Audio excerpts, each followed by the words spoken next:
All right, example 3 in section 8.5. The video is called 8.4 on the, or example 4 on the end, but it's because I had a practice in there that I messed up. So try not to get confused with that. Hopefully what you're looking at in your note packet is the same thing you're seeing here.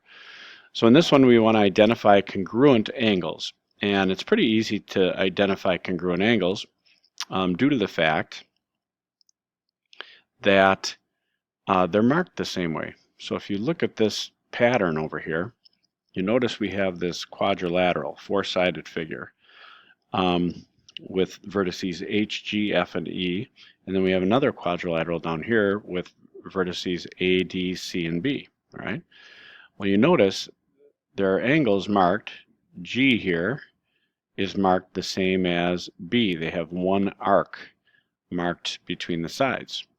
We know that that means the angles are congruent, meaning they have the same measure. Okay. Then we have another angle. Angle F up here has the same number of arcs as this angle down here. Okay. So those angles are congruent. Now, it says to identify the congruent angles labeled in the quilt design. I'm going to use 3 points to name each angle just to practice this. So clearly I can see this has one mark on it, and this one has one mark. So these are the congruent angles. But we need to name them correctly also. So this has a vertex of G, so we're going to put G in the middle.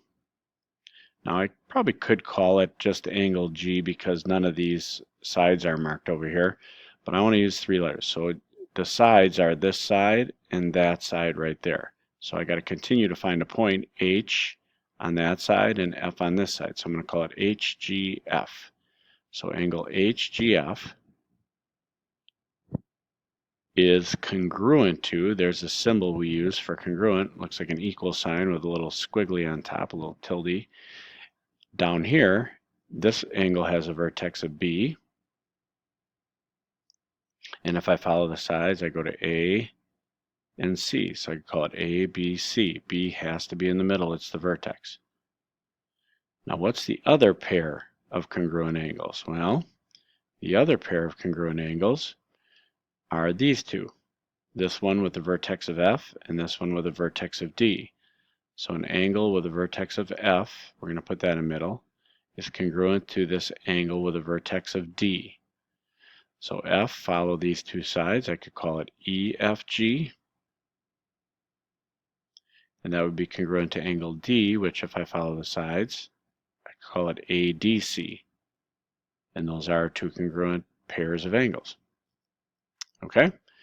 Now, so if measure angle ADC is 140, what is EFG? Well, if ADC is 140 and it's congruent to EFG, we said that means it has the same measure.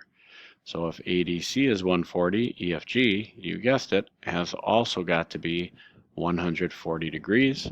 And that's all I have to say about identifying congruent angles.